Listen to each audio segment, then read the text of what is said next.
Hello, everybody. Welcome to another daily dose of gaming news and all that good stuff. And as always, I also publish on Rumble and on Patreon for extra support, any kind of updates and the such. I usually go about on Twitter X.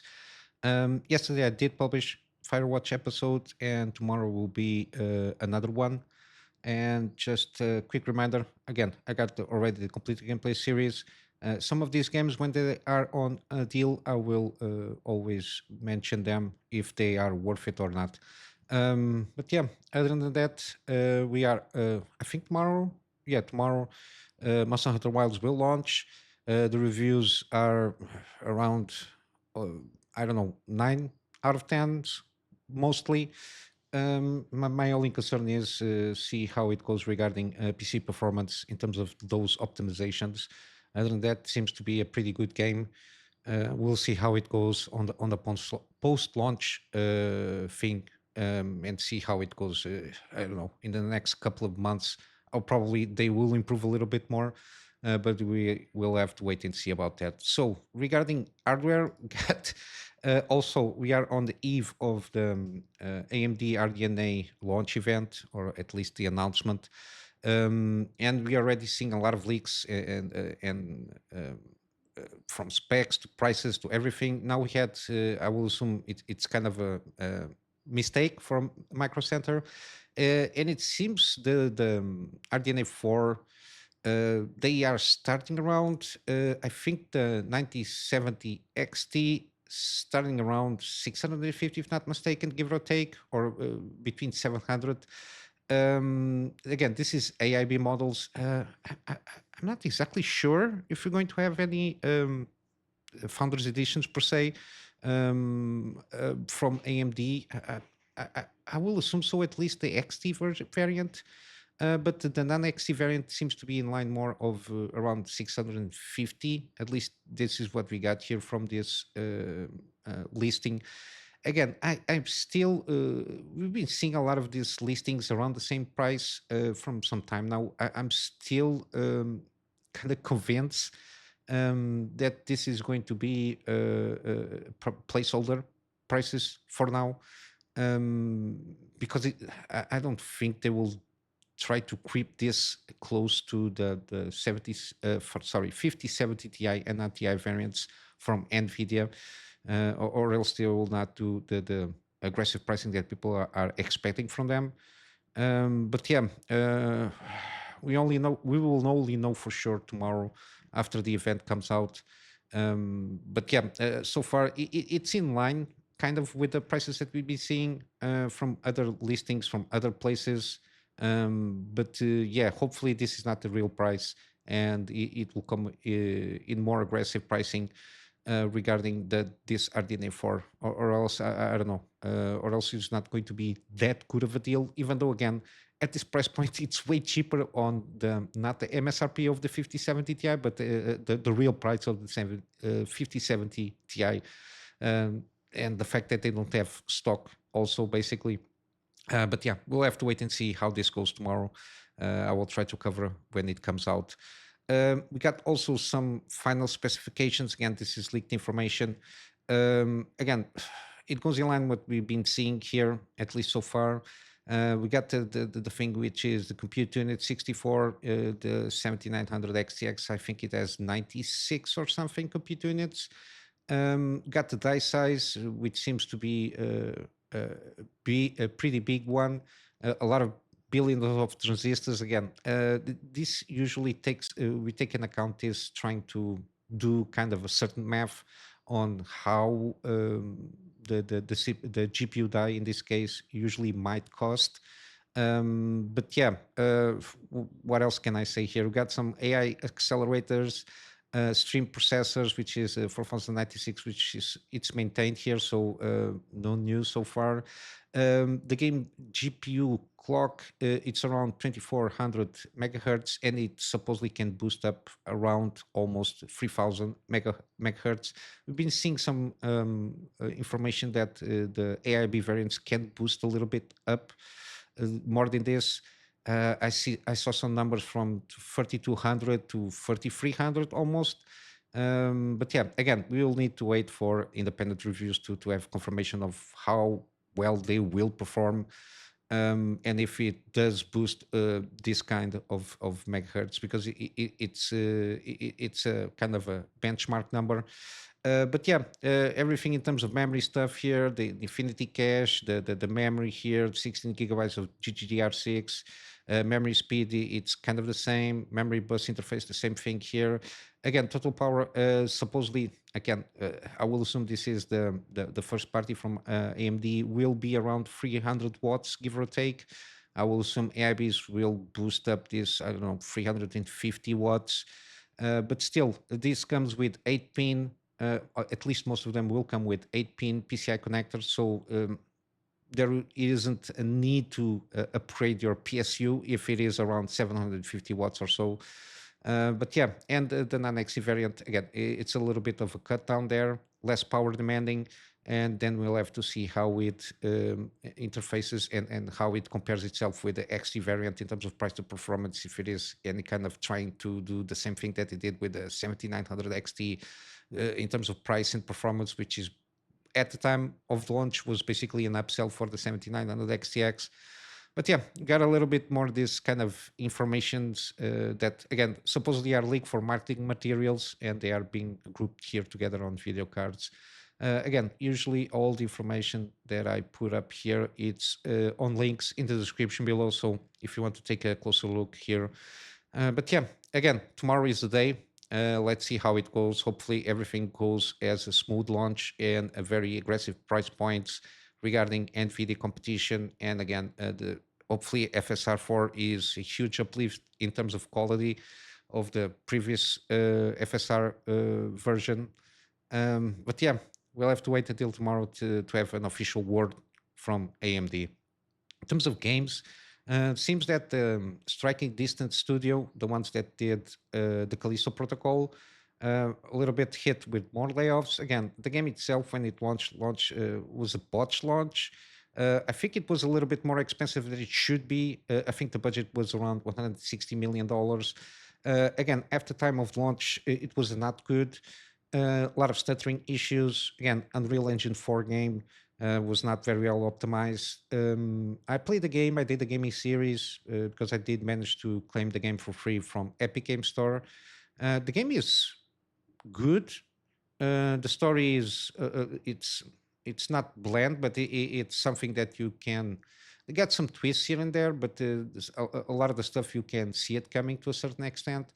Again, it was from the same creative director of Dead Space, at least the first game. Scott Goldfield. Sorry, I have the name here around. Glenn Schofield. Sorry. Yeah, and after a while, the game was launched and things was not that good in terms of sales. He left the studio. He's already in a new project, working with. I think he already managed to get some funding for that new project. I think he's a producer. I don't think he's have at that project any creative role, if not mistaken. I covered that at least a few months ago. I remember covering that the new project that he's working on. But yeah, Striking This Studios again. They also launch, I think, the next year or something, the kind of a isometric action game based on the same IP.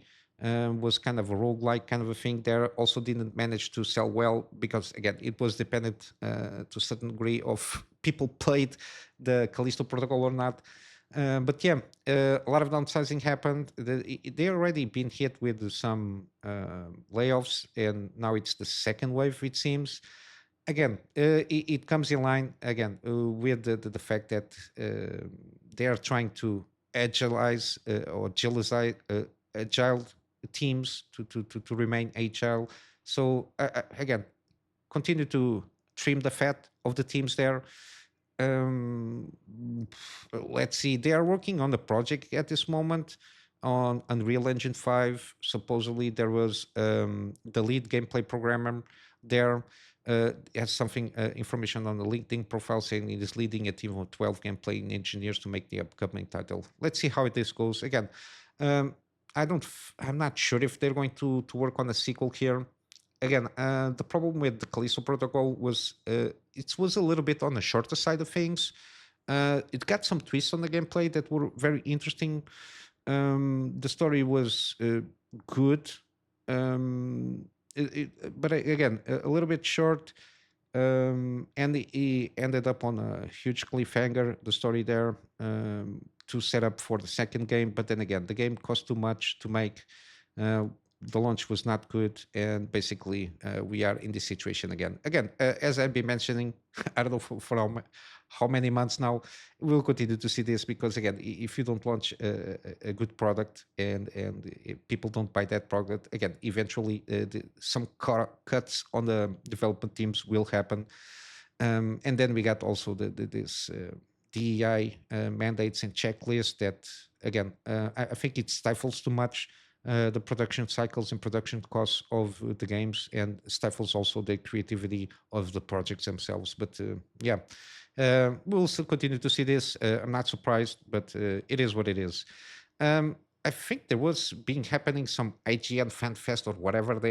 Again, I'm not paying too much attention, and I think they've been announcing some trailers but I'm not following up that much. Again, most of the games I'm not interested, so I usually don't. I only cover what I think might be worth or something that interests me. But interestingly enough, one of the trailers I think was for a Fable game. Again, again, this information comes from the Xbox podcast, whatever this is. And yeah, it seems it's been delayed next year. Supposedly it was to be launched this year. I saw some tweets here and there of comparisons of this new trailer that they launch to justify the delay there. Again, I don't think the studio that is working on this game is the best studio to work on this game. Mainly because I completely forgot the studio, the name of the studio here. I'm so sorry, but it's the same studio that is worked on Forza Horizon series for a long time. Again, and they are working with the same engine for Forza Horizon series, which again I assume it's not the most suited one to make open world RPGs, and that's one of the let's say excuses for those technical reasons, trying to adapt that engine to this kind of game, plus other adjustments, including gameplay adjustments, pace of progression improvements, and gameplay is one of the first forms wasn't considered too fun. Again, racing game with a racing game engine, and all of a sudden switch around to make an open world RPG. Yeah, I don't think the studio is the strong suit here for this kind of games. Again, Fable. Again, I always heard about Fable. I think the first one seems pretty good. The second one, I think it was improvement in certain ways. But then we got the head of the Lionhead Studios at the time, Peter Molyneux, something like that. Again, he is a very hype person. He just talked too much without saying anything. And I think Fable 3 was not the best game. I think it was a downgrade in terms of what they were promising. But yeah, it seems that there are some comparisons of between the two trailers that we saw from this game. They seem to, at least the comments that I saw, again, I didn't see the trailer by myself, but it seemed that they were trying to de-uglify the main character, which is seems, again, I don't have a problem on the face value of being a main protagonist as a woman. But yeah, it was not the best or the most pleasing to the eyes face that the main character had, and especially take into consideration that supposedly there were some rumors that they were inspired by, I don't know, a trans woman as a for the model of this, which is part of the development team. Again, there was some rumblings around there, but yeah, this game, at least from in terms of what they tried to present here, they didn't present anything. They just CGI trailer with not or at least with an ugly woman at least according to my preferences and to most people's preferences. Yeah, they didn't show what the game is going to be. It just trying to set a tone. I don't know, which is again, it doesn't uh, interest me at this moment in time from what I've been seeing from what they put out from this game. I like RPGs. Third person action RPGs for me, it's what I like to play always. And so far, what they showed here in terms of what you will be able to do, if there are going to be any kind of consequences, what kind of game systems they are going to implement on this game. Again, we didn't see basically anything so far, at least to my knowledge. But yeah, delayed until the next year. And continuing with the not promising projects, we got Ghost of Yotei. Again, there was a creator, which is kind of a series of, I don't know, gaming creators talking with each other, I don't know, patting themselves in the back. And Sucker Punch co-founder, which I'm not sure this guy Brian Fleming has any kind of creative input on this game. Um, was talking with Nicholas Duce, which is the team Asobi from Astrobot, which seems to be a pretty good game. But yeah, I think they're. I don't know if they're trying to hype up this Ghost of Yotei game. Uh, Again, this supposedly is what we may call a spiritual successor of Ghost of. Oh my God, Jesus, Ghost of Tsushima. Again, people loved very much the main character there as you play with. Very interesting stuff that you do. Very respectful to Japanese folklore and culture. Pretty good gaming mechanics. The story, again, I don't know why people focus too much on the narrative of Ghost of Tsushima. I think the narrative is more a setup for you to do to hook you up a little bit on the activities that you do in the game more than anything. From what I understand, the narrative was good. There's nothing bad to be said there. Again, it's not something out of the ordinary because I don't think the game is that much focus on being a narrative driven game. It's more open world kind of a thing there. But similarly, this Ghost of Yotei is to be more narrative focused than Ghost of Tsushima. At least that's the perception that I got. And the fact that, again, we saw that this Ghost of Yotei is being presented as it is. And it at early production, they were about to do a direct sequel from Ghost of Tsushima, but I don't know what happened in the meantime. Inside there of the creative process, they just put itself, I think, 200 years after Ghost of Tsushima in a complete different location with a different, I think, unrelated character from the first game, which is a very odd choice for me given the success of Ghost of Tsushima. I think you you might be pull something like direct sequel. I don't know, somebody related with the first character, or even with the playing as the first character there to deal with the fallout of the first game. I don't know if there was some themes that might uh, could be explored there. But yeah, um, I don't know. I didn't like the presentation of the Ghost of Yotei, uh, even though the setup seems interesting, which is you going after somebody, so like a revenge story it seems, and then you have to deal with the fact that you have a bounty on your head. Okay, seems interesting, the premise there, but yeah, I'm not sure about this game. But trying to get better news here, we've got Post Trauma is going to launch March 31st. Again, this is a very interesting game. I saw a couple of trailers already. Again, this is a very, I think, 18 plus kind of a game. It's a horror game. I think you are kind of a supervisor or a janitor of some sort, and you have to explore stuff with trauma, which is very interesting. But yeah, from what I see from this game, I'm very interested to see. And we got a demo for this game because of the Steam Next Fest. Again, I will see if I can have time to try out this demo and see if it's something worth keeping on my wish list. But yeah, I'm very interested about this game, and the kind of horror game. I always like to see if it is something that they can tackle in terms of the themes there. And this seems a very interesting, at least from the trailers that I saw there. We got also Bionic Bay delayed to April 17. Again, this was supposedly to launch March 13. So a month or so. I will assume for final polishing here. Again, this game has got some interesting mechanics here. It's a side scroller, even though it's usually not my type of game. Except, for example, I played Planet of Lana, pretty good. Um, Not Limbo, the spiritual sequel for Limbo, which I forgot the name. I played that one. But yeah, this seems to have some interesting mechanics, physics based and puzzle with time dilation and all that jazz. I remember seeing the first trailer for this one, and I think I have it on my wish list. But yeah, it was delayed, I think, for a little bit more polish. And again, I really do recommend you check out this trailer because I think it might interest you. This kind of game, it's very interesting mechanics that they're trying to go around here. And then lastly, we got Nacon Connect is set for March 6th. Again, very busy week next week. Yeah, March 6th is supposedly the launch of the 5070 and RDNA 4 GPUs there.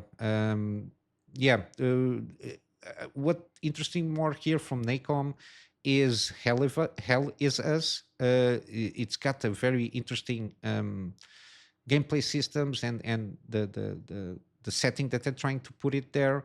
I covered this game when the trailer was launched out of kind of nowhere. I think it was on the Game Awards, if not mistaken.